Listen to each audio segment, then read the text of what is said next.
이어서 살펴보겠는데 90페이지 건폐율과 용도 나와 있죠. 자, 1번 보시면 건폐율 뜻이 나옵니다.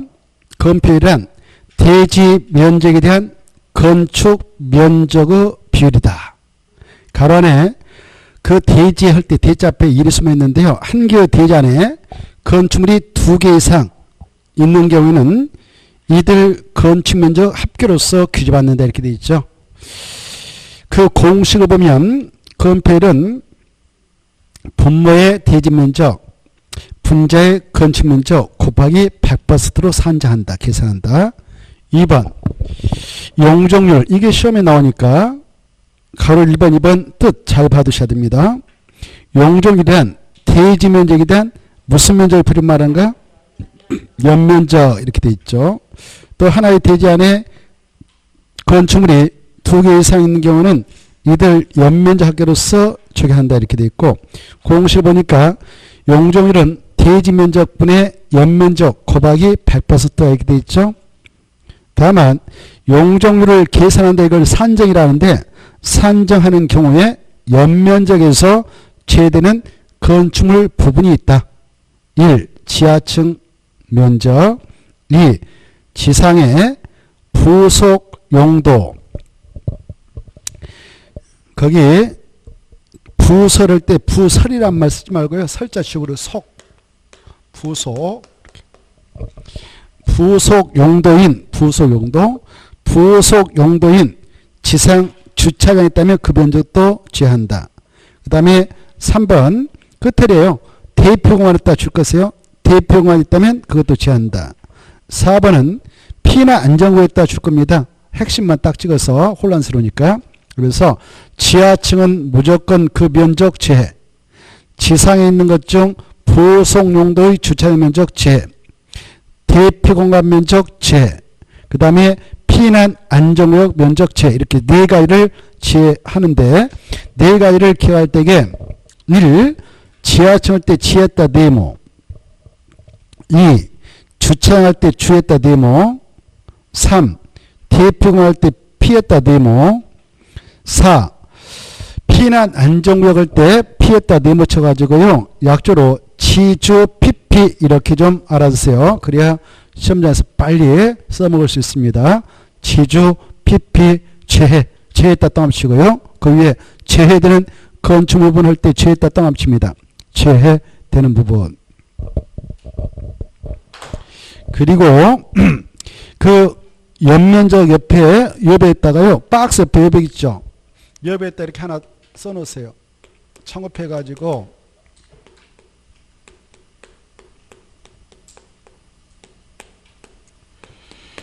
연면적 뜻을 하나 써놓습니다. 연면적이 무엇이냐? 건축물의 연면적이라고 하는 것은 하나의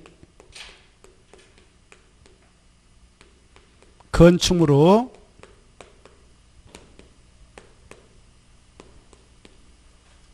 각층 바닥 면적을 합계로 말합니다.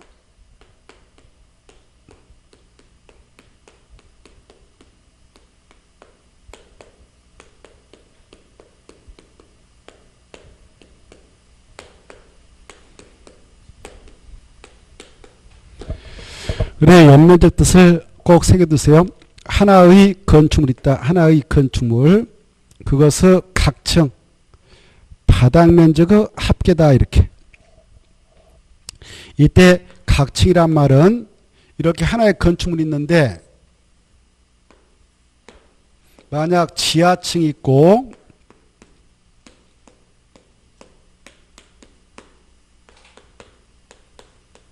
지상층이 있다.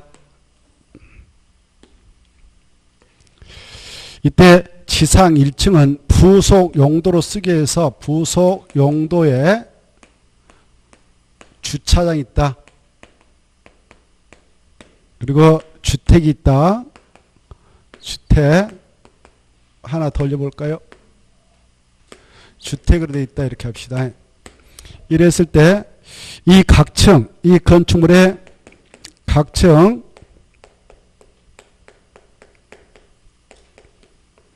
바닥 면적은 각각 다 200제곱미터다 라고 돼 있다 합시다. 그리고 이 건축물이 들어서 있는 대지 면적은 1000제곱미터다 라고 돼 있다 합시다. 그랬을 때 이 건축물의 연면적은 얼마냐라고 물어본다면 이걸 그대로 갖다 대입하면 되겠죠. 이때 이 연면적을 계산할 때에 각층이란 말 나오는데 이 각층은 하나의 건축물이 지하층과 지상층으로 구성되어 있다면 지하층 플러스 지상층을 다 포함하는 겁니다. 이렇게 이해하세요? 알겠죠?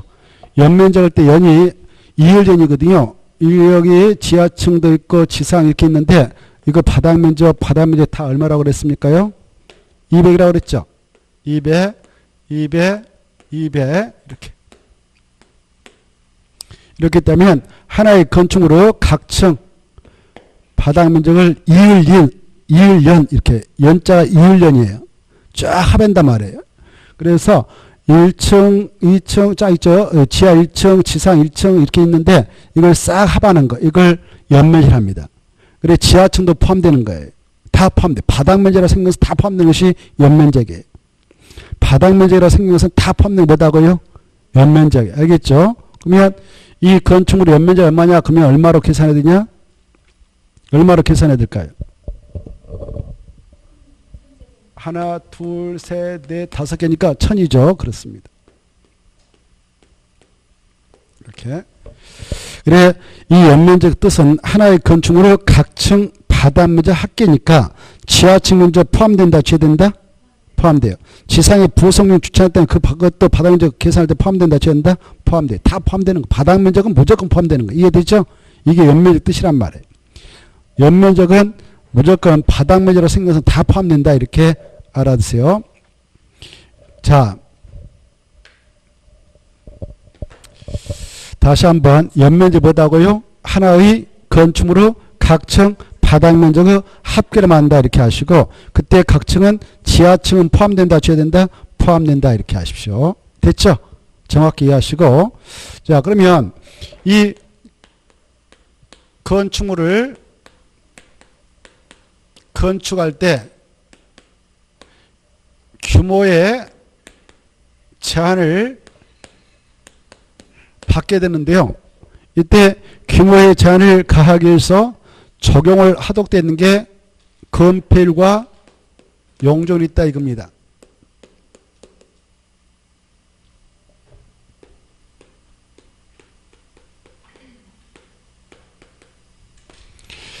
자, 이렇게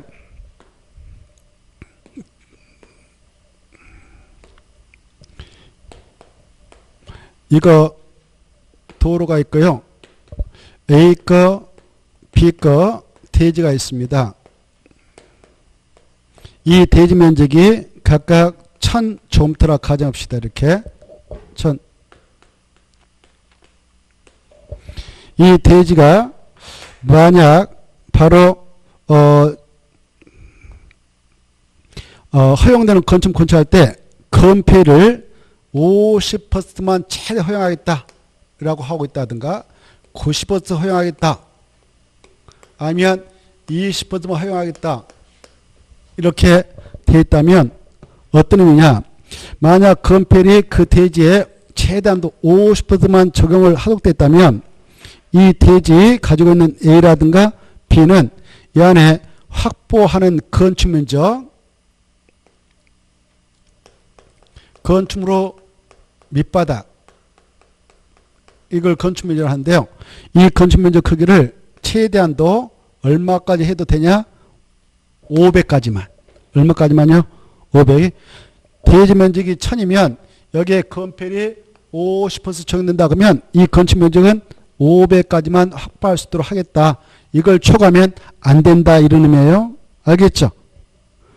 이 B도 자기 대지 면적이 1000인데 여기에 허용되는 건폐율이 최단도 50% 이하만 적용을 하도록 됐다면 건축 면적 크기는 최단도 얼마냐? 500이 됩니다. 이걸 초과하면 위반이 되는 거예요. 600, 700 자꾸 건물에 올리면 위반이 되겠습니다. 이렇게 건축물 건축할 때의 밑바닥인 건축면적의 크기를 규제하기 위해서 적용을 하도록 되는 것이 건폐율로서 이 건폐율의 최단도가 크면 클수록 건축면적은 크게 확보할 수 있겠죠. 만약 이 대지에 적용되는 건폐율이 90원까지 허용된다 그러면 건축면적 얼마까지 확보되나요? 900. 최단도 900까지 확보할 수 있죠. 900까지.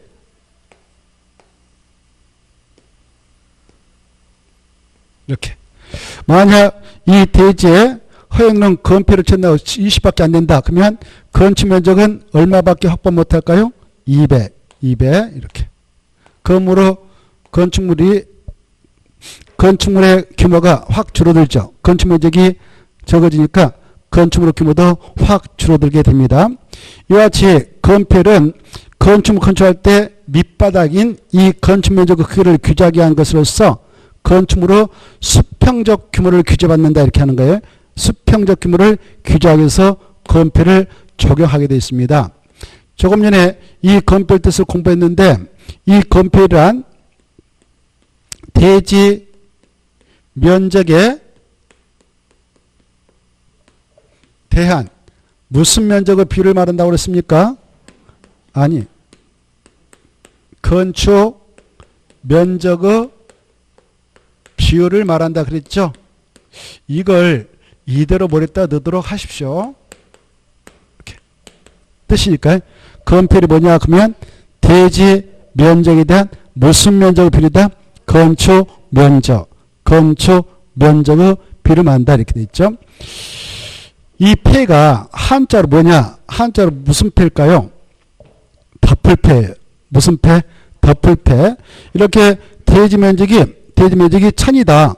B가 가진 대지 면적이 1000인데 거기에 건폐율 최단도가 90% 이하다. 이렇게 90% 이하를 허용하고 있으면 자기 대지라도 건축 면적 가지고 덮을 수 있는 이 비율은 90% 이하니까 900까지만 덮어라 그 말입니다. 건축 면적은 900까지만 확보할 수 있다 그 말이죠. 그걸 초과해서 950을 확보해서 건축하면 건폐율을 초과해서 위반을 준비되도록 하겠다 이겁니다. 알겠죠? 이때 꼭 900까지 건축을 해야 할 의무는 없고요. 초과하면 안 된다 이렇게 하시면 돼요. 초과하면 안 되고 이내까지만 해라 그 말입니다. 뜻이 이해되죠? 만약 건폐율 최단도가 20% 이하다 그러면은 건축 면적 확보할 때 얼마까지만 확보해도 된다? 200까지. 초과하면 된다 안 된다? 안 된다. 200까지 꼭 확보할 의무가 있다 없다? 없어요. 그걸 초과하지 않는 범위에서 탄력적으로 그 면적을 정하는 것은 허용됩니다.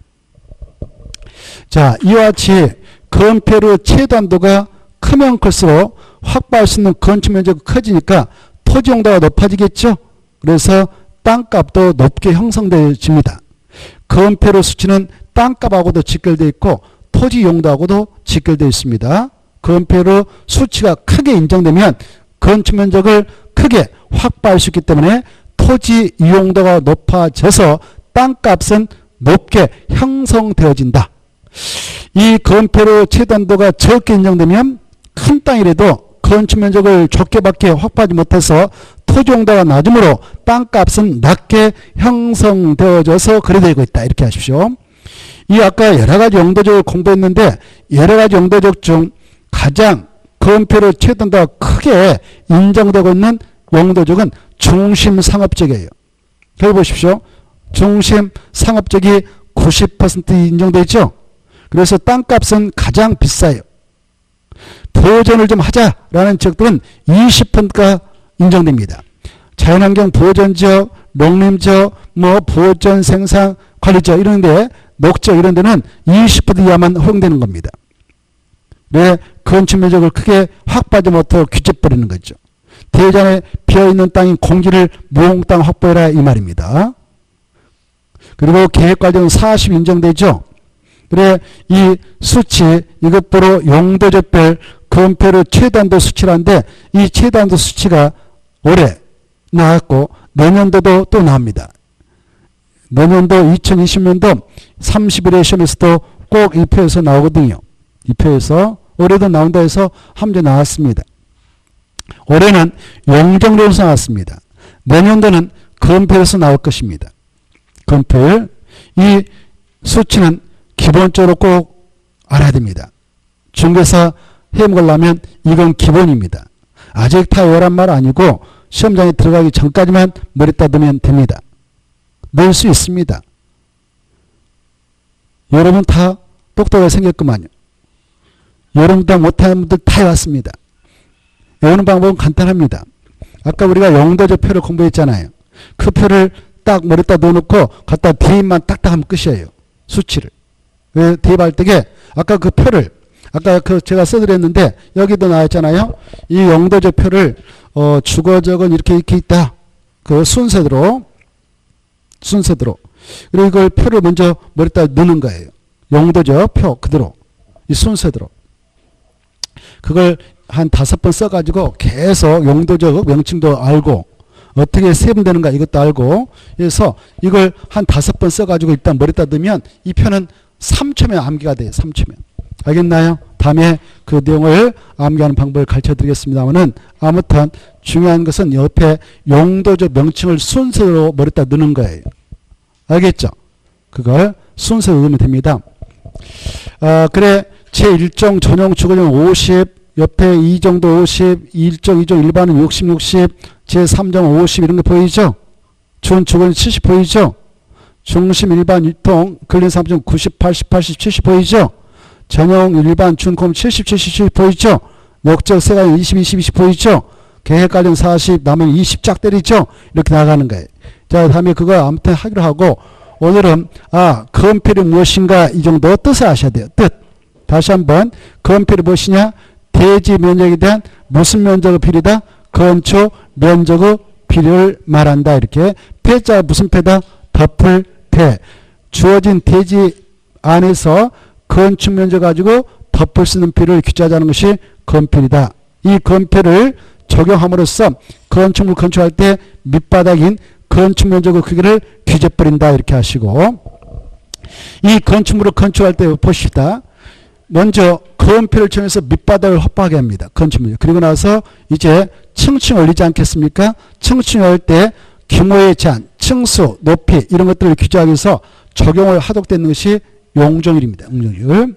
그래 용적률이라고 하는 것은 대지 면적에 대한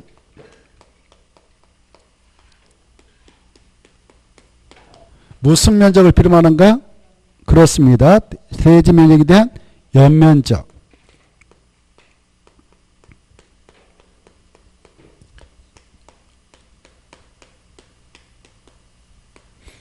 이것도 머리에다 넣도록 하는 게 좋아요. 기본입니다.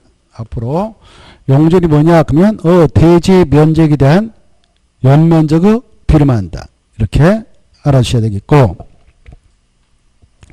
자 이때 그런데 말입니다. 탄 용적률 산정시 산정은 계산입니다. 계산. 그래 용적률 산정시 이렇게 용적률 산정 이거거든요. 용적률이란 거기 나와 있죠. 산정 계산 용적률은 계산 이렇게 한다 이겁니다. 분모에다가 대지 면적 그 다음에 분자에다가 연면적 비율이니까 곱하기 100% 이게 용적률 산정이라 표현합니다. 계산한다 그 말이죠. 용적률 산정 시 여기 봐봐요. 용적률 산정 시 분자에 나오는 연면적 용적률 산정 시 연면적에는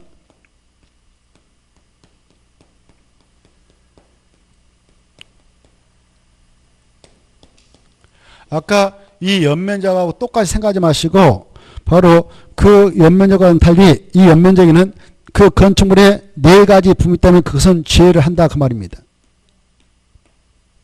뭐가 있다면 약자로 지, 주, 피 이거 아주 중요한 거예요. 지주, 피. 지가 뭐예요? 지하층. 용도와 번하게 지하층은 다 제를 합니다. 계산할 때. 그 다음에 지상 부속용 주차장도 제. 대피 공간이 있다면 제. 피난 안정이 있다면 제. 그랬죠? 이것이 있다면 빼버립니다. 그러면 아까 연면적은 하나의 건축물로 각층 바닥면적 합계. 바닥면적이라고 생각 다 한다고 그랬죠? 근데 용적률 산정 시 연면적, 분자의 연면적은 그렇게 하면 된다, 안 된다? 안 된다. 뭐가 있다면 빼버리라. 지주, 핍이 있다면 빼고 계산해라. 그 말이에요. 이해되죠? 그러면 보세요. 야, 이 건축물이 이렇게 있는데 이 건축물에 적용되고 있는 용적률은 얼마냐라고 물어봤다 합시다. 이렇게 물으면 용적률은 분모는 대지면적, 분자는 연면적 곱하기 100% 하면 되는데 이때 용적률 산정 시 분자인 연면적에는 그 건축물에 지주 PP가 있다면 빼버리라고 그랬죠. 자, 그러면 그걸 생각하면서 이걸 계산하면 되겠습니다. 갖다 대입만 하면 되겠죠. 용률을 보면 이 건축물 들어서 있는 대지는 1000정부터다. 그래서 분모는 1000. 그 다음에 이제 분자, 연면적을 계산할 때 뺄 게 있으면 빼버리면 되죠. 뭐 뺄 게 있어요? 지하층 뺄 게 있고 지상 부속 주차장 뺄 게 있네. 남 뺄 게 없죠. 그래서 이거 하면 용적률 산정용 연면적 얼마로 계산했냐? 600이다. 이렇게. 이해되죠? 그래 지주 PP의 설치를 권장하기 위해서 건물주에게 용적률 산정용 연면을 계산할 때는 지주 PP는 제외를 해주고 있습니다. 자, 이렇게 해서 이제 계산하면 이 건축물에 적용되는 용적률은 얼마냐? 그러면 60%다. 이렇게 되는 겁니다. 이렇게 여기까지를 이해해 두시면 되겠어요. 이해된가요? 자, 이와 같이 용적률을 산정하게 될 때에는 지주 PP는 뺀다. 이거 아시고 이때 용자가 무슨 용이라고 그랬나요? 제가 용적률 할 때 용. 얼굴용. 뭐라고요? 얼굴용. 한자 보면 얼굴용으로 되어 있어요. 건축물에 있어서 얼굴은 지하에 숨어있는 것은 얼굴이 아니에요. 그래서 이건 제조예요. 지상에 노출되는 것만 건축물 얼굴로 봐서 이걸 규제하겠다는 겁니다. 근데 지상에 노출 있는 부분도 얼굴로 보지 않는 게 세 가지가 있다 이거죠. 지상 부속용 주차장, 피해나 안전구역, 대풍하는 얼굴 하니까 그거 빼고 나머지 바닥면적 합계로서 그 연면적을 규제하겠다 이겁니다. 그래서 바로 네 가지는 빼주고 있다. 이렇게 알아주십시오. 네 가지. 자, 다시 한번 이 용적률을 적용하게 됨으로써 건축물로 수직적경을 규제하게 됩니다. 여기 이렇게 갑이라는 사람이 대지를 하나 가지고 있어요.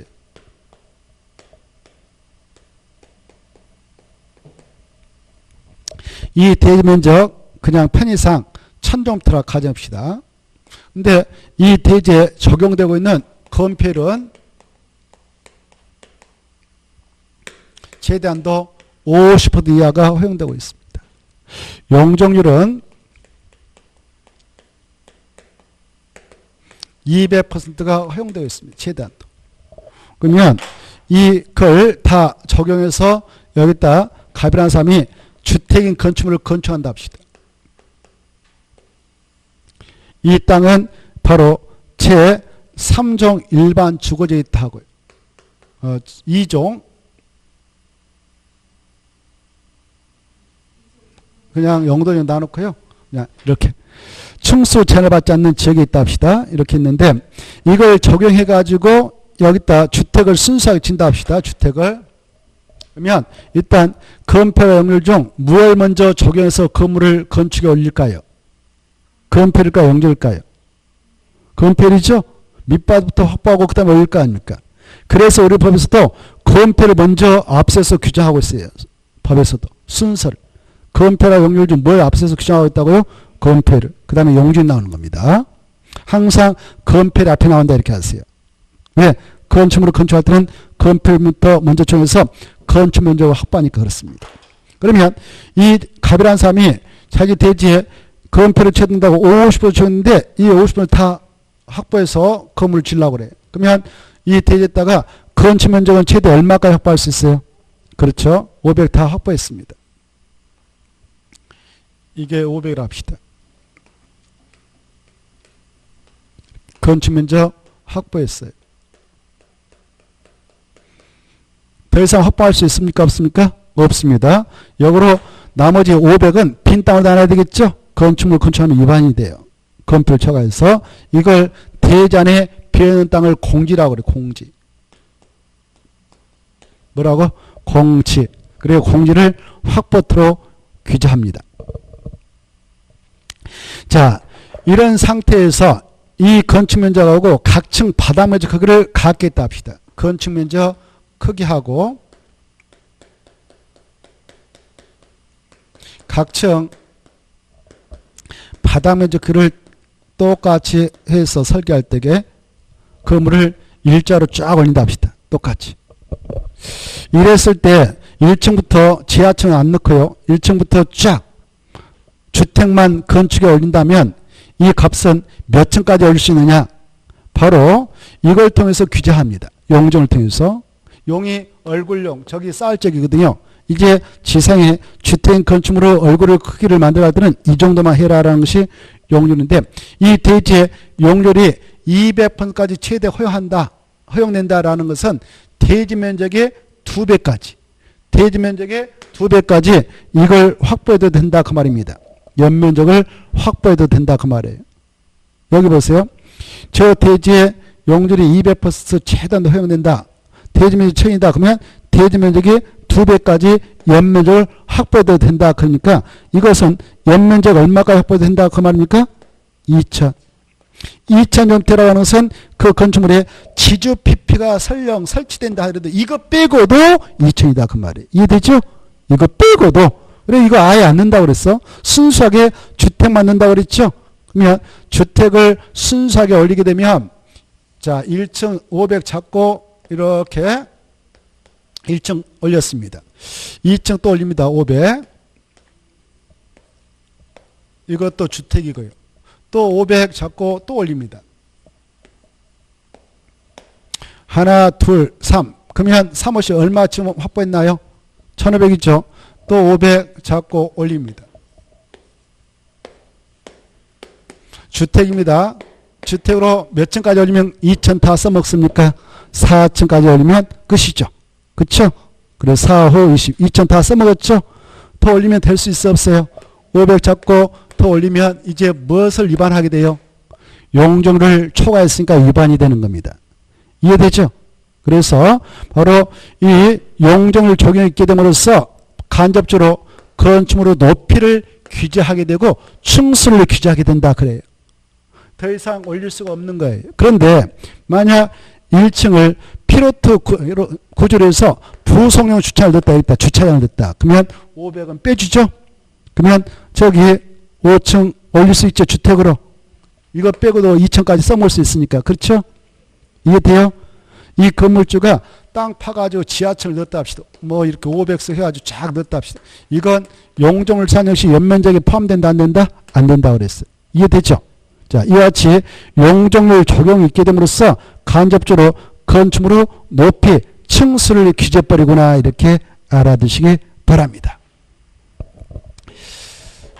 자, 그 다음에 이 용적률 건폐를 이 두 가지를 이렇게 이해하시면 됩니다. 건폐는 건축물의 규모를 규제할 때 수평적 규모를 규제하고 수평적 밑바닥 그리고 용적률은 건축물의 수직적 규모를 규제한다. 이 정도를 이해하시면 되겠어요. 알겠죠? 자, 그 다음에 여기 건폐를 계산할 때 이렇게 합니다. 계산한다 이걸 산정을 한다 그랬죠?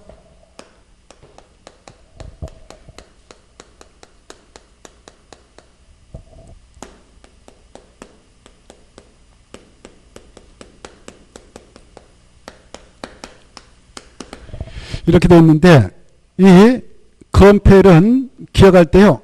건자 생각하면서 또 건곡대 생각하면서 건대, 건곡대를 약자로 건대라 했죠?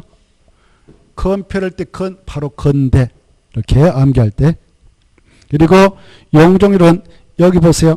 용종률은 이응이 두 개 보이죠? 용종률 할 때 용.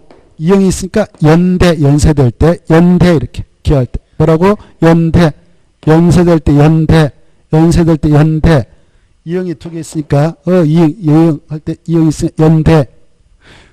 건필은 건대 이렇게 이해됐죠? 암기할 때 이것도 어려워요. 처음에 공부할 때는 머리다 넣기 힘드니까 그런 방법을 동원해서 한번 머리다 넣어보도록 하십시오. 건필은 뭐라고요? 건대. 용로 뭐라고요? 연대. 연대. 그리고 용종률 산역시 연면적에는 뭐가 있다면 제하는가? 지주 PP가 있다면 그 면적은 제된다. 이렇게 알아주십시오. 됐죠? 그리고 이제 이것은 건폐용으로 뜻이고요. 그 다음에 이제 우리가 알아야 할 것은 바로 91페이지 그 표에 있는 것들이에요. 수치. 올해는 용종률에 대해서 나왔어요. 뭐에서 나왔다고? 용종률. 내년은 또 나오지 않아요. 내년은 건폐를 할 거예요. 돌아가면서 내거든요. 이렇게 해년마다. 왔다 갔다. 해년마다. 그래, 내년도는 건폐라 나올 겁니다. 건폐를 수치는 나름대로 좀 자주 받으세요. 편하게. 지금 다 외워라는 거 아니고, 아, 이렇구나, 저렇구나, 이렇게. 알겠죠? 용률도 보면 나와있죠? 용률도. 그 앞에 있는 수치는 몰라도 돼요. 대통령에서 나오는 수치 보면 100, 150, 200 보인가요? 앞에 있는 거 안 봐도 돼요. 뭐 8, 50, 50, 100, 100, 100 이런 거 몰라도 되고 뒤에 것만 싹 보면 돼요. 앞에 거 지워버려요. 그냥 50, 50 용률 보면은 50, 50, 100, 100, 100, 100 이미 있는데 이건 몰라도 돼요. 뒤에 것만 보면 돼요. 그걸 보러 용종률 최단도라고 하거든요. 최단도. 그래서 제1종 전용 주거는 최단도 100% 이하다. 그 다음 150이고 200이시죠? 참고로 받으시고 보시다시피 어느 지역의 용종률을 가장 많이 인정하고 있냐? 중심상업지역이에요. 중심상업지역으로 해서 건폐율은 90% 이하, 용적률은 1500까지 인정받을 수 있기 때문에 땅값이 가장 비싸고 건물도 크게 질 수 있는 거예요. 그리고 아까 여기 보세요. 이런 경우도 있지 않겠습니까? 이 공부를 하다가 보면 건폐를 강화 적용한다, 뭐 완화 적용한다 이런 말을 접하게 될 건데요. 용률 똑같아요. 이 지역에 적용됐던 건폐율이 원래 50%가 최대한 돼 있어요. 근데 법령이라든가 조례를 개정해가지고 야 이제부터는 20% 이하만 적용해라 라고 하게 되었다면 정렬에 비해서 건폐를 강화 적용을 하독돼 버렸다 이렇게 하는 거예요. 이해돼요? 강화한다는 것은 건물을 줄여서 해라, 적게 해라 이런 말이고, 이 대지에 지금까지 건폐를 최단도 50% 허용되어 왔는데 법령 조례를 개정해서 야 90까지 허용하겠다라고 해버렸다면 정연에서 건폐는 강화 적용이 되도록 됐다, 완화 적용을 하도록 돼 있다. 완화와 강화 뜻도 알아주세요. 강화는 건물을 크게 져라, 적게 져라, 적게. 완화는 크게 져라. 이해되죠? 이것도 알아두시면 좋겠고, 그 다음에 이런 게 있어요. 여러분이 이런 대지를 가지고 있어요. 이 대지가 지금 1000인데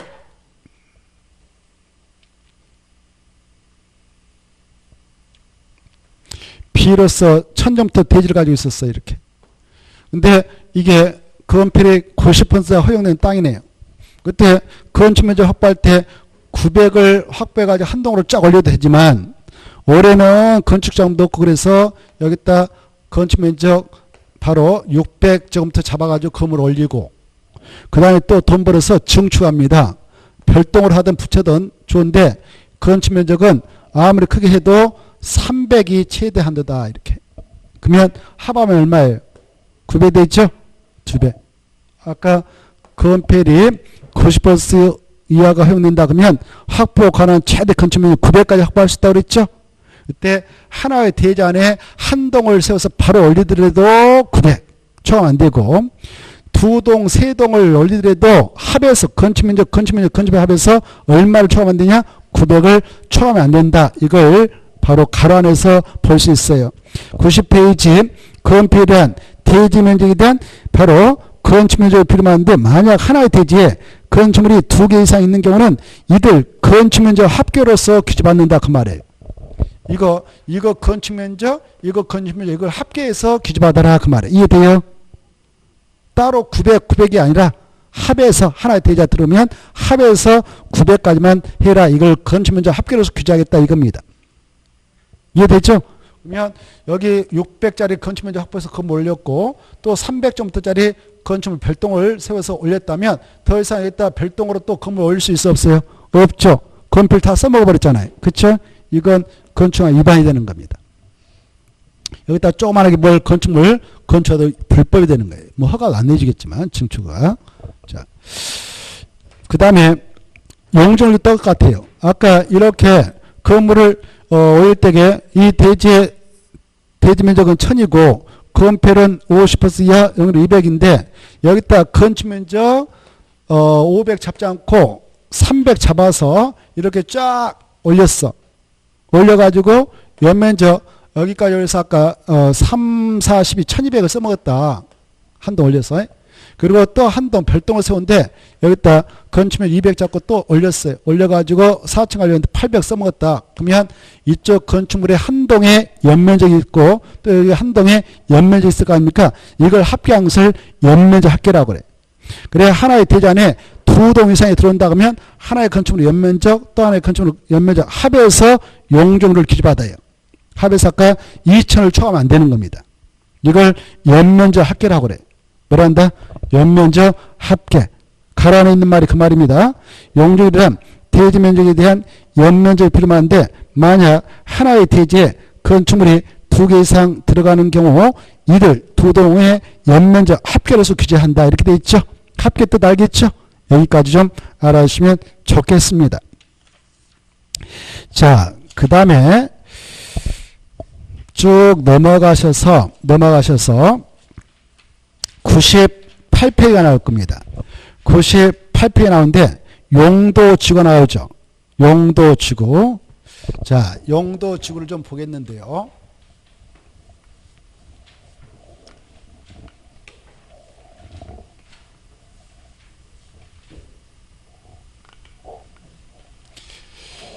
일단 용도지구는 토지 이용을 2차적으로 규제하고자 지정합니다. 아까 토지용을 1차적으로 규제하기 위해서 용도지역이 지정된다면 2차적으로 규제하기 위해서 지정한 것이 용도지구 제2예요. 용도지구는 바로 이미 지정되어 있는 용도지역 위에다 중첩 지정해서 그 지정되어 있는 용도지역의 여러 가지 제한을 때로는 더 강화 적용할 필요가 있다든가 완화 적용할 필요가 있을 때 지정을 해 나가오는 것이 용도지구로서 이 용도지구는 총 9가지 이름을 가지고 지정해 나가고 있습니다. 몇 가지요? 9가지. 그 의의를 보십시오. 의의를 보면 의의가 올해 함께 나왔습니다. 그게 용도지구 의의. 용도지구란 토지용 건축물 용도 저기 98페이지 보고 있는데요. 98페이지 찾나요? 용도지구란 토지용의 건축물 용도의 건폐율, 용률 높이 등에 대한 그 다음에 줄 거 봐요. 용도지구 제한을 그게 중요해요. 무엇을 제한을? 용도지구 제한을 강화 동그라미 완화 동그라미 강화도 할 수 있고 완화도 할 수 있습니다. 그러하여 바로 용도지구 기능을 증진시키기 위해서 마지막에 무슨 격으로 결정하느냐? 도시, 군, 과유로 결정하는 지역을 용도지구를 합니다.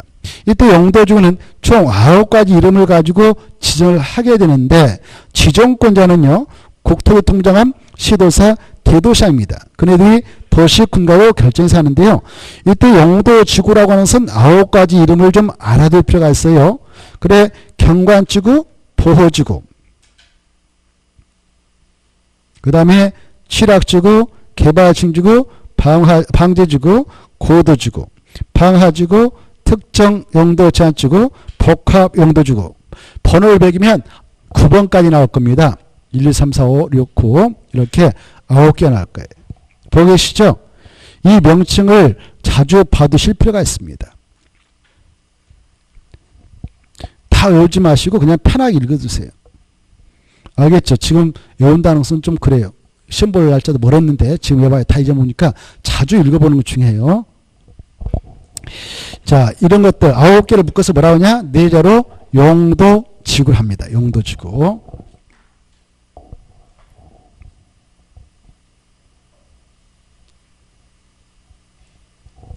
거기 보면 경관주가 있다.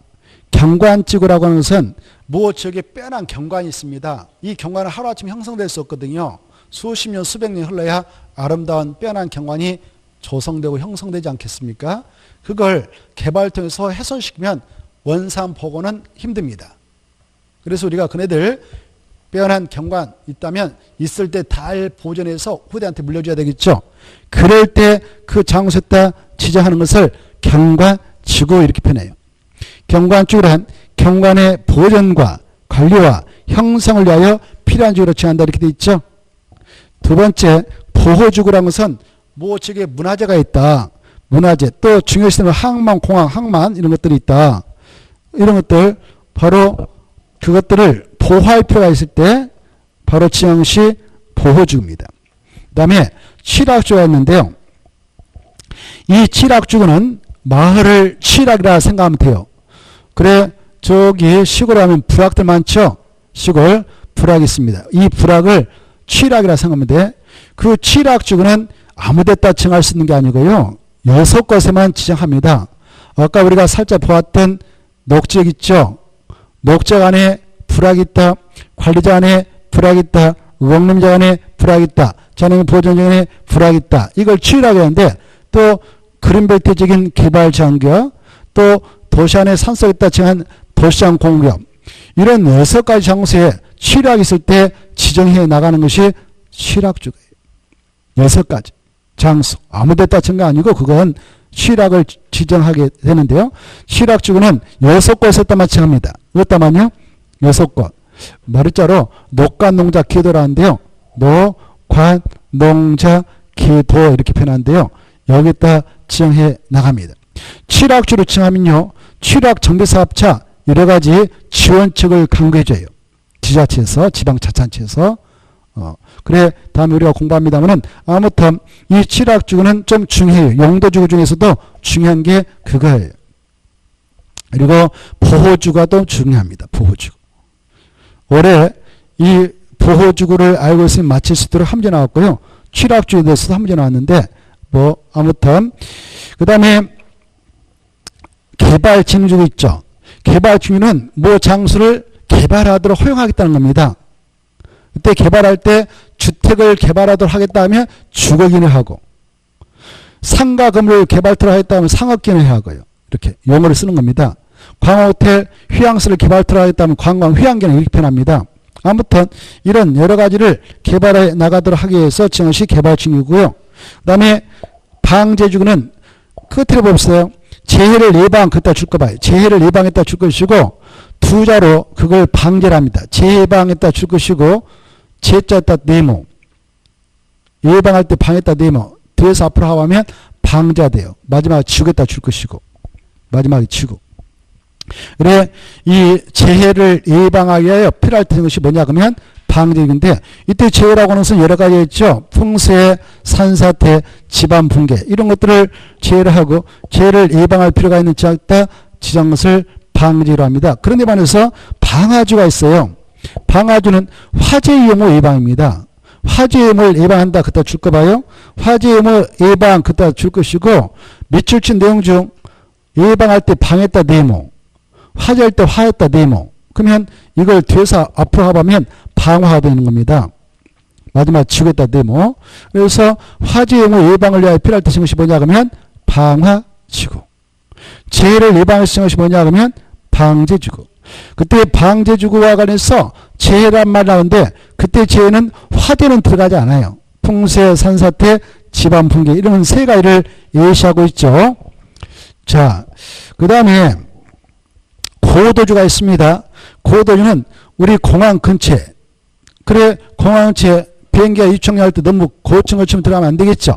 그래서 야 여기는 이 정도의 건축만 건축이라고 건축물 높이 최고한도를 규제할 필요가 있어 정합니다. 그때 죽겠어요. 최고한도 건축물 높이의 최고한도 최저한도가 아니라 뭐라고요? 최고한도를 규제할 필요가 있을 때 정합니다. 그 다음에 특정 용도 제한조가 있죠.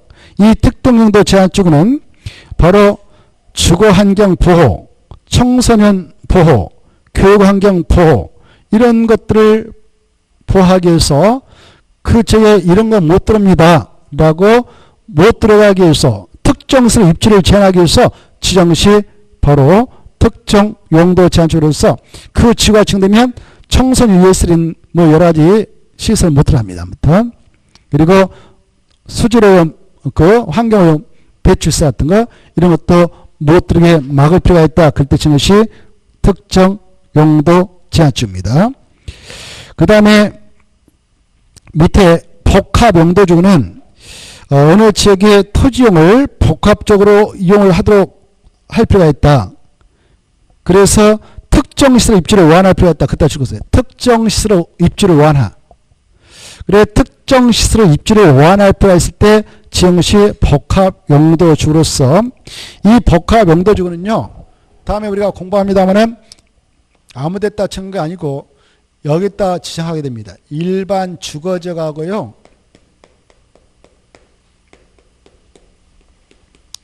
일반 공업지역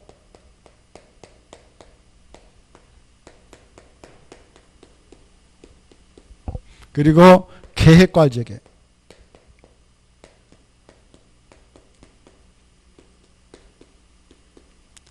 여기에다만 지정을 하게 되는 것이 바로 복합용도주입니다. 복합용도주는 일반 주거지역, 일반 공업지역, 그 다음에 바로 계획관리지역에만 지정을 하도록 되어 있습니다. 그걸 101페이지에서 볼 수 있거든요.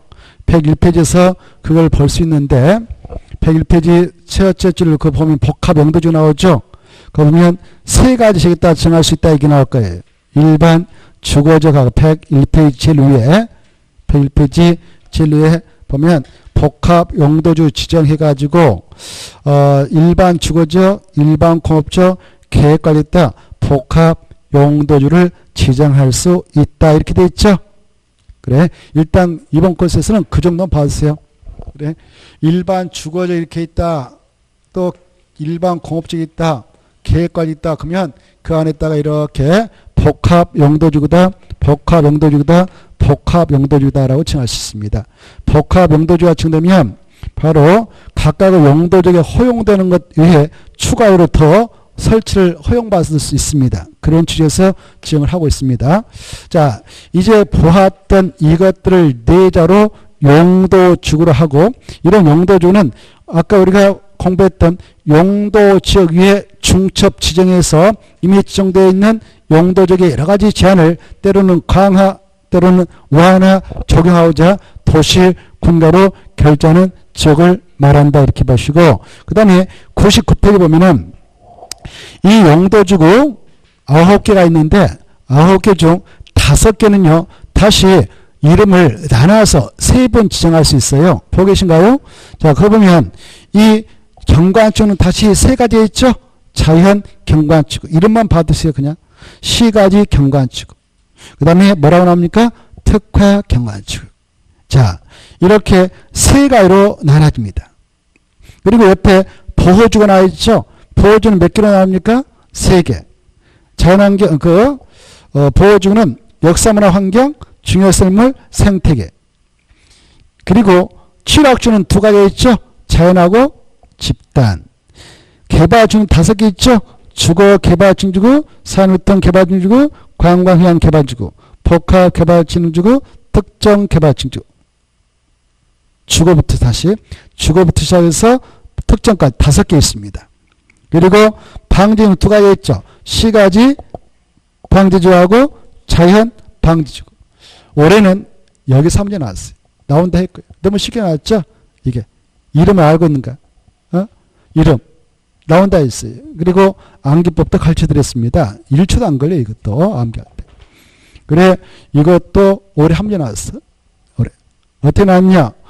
이름 바르게 연결된 거 이렇게 바르게 연결된 거. 답은 보호주가 답이었어요. 올해. 보호주는 몇 가지 있어요? 3가지. 역사문화 환경, 중요생물, 생태계 이렇게 3가지 있죠? 이걸 물어봤어요. 맞았는가 틀렸는가 쫙 지켜줘서. 나온다 했고. 너무 쉬워요 이거. 이럴 때 우리는 이렇게 해가지고 들어왔습니다. 보면 보호주고 할 때 보호자에다 똥함 치고 역사문화 할 때 여기에다 똥함 치고 중요성일 때 중자 동함 치고 생태일 때 생했다 동함 쳐서 보역중생 해서 들어갔던 것입니다. 다 암기하고 들어왔어요. 그거 다 암기하고 1초도 안 걸리잖아요. 보역중생 뭐가 어려워요. 할 것도 없어. 공부를 안 하니까. 근데 지금 이렇게 할 필요 없죠. 지금 뭐 이렇게 다 하면 어떻게 합니까? 이거 그냥 이런 것이 있구나.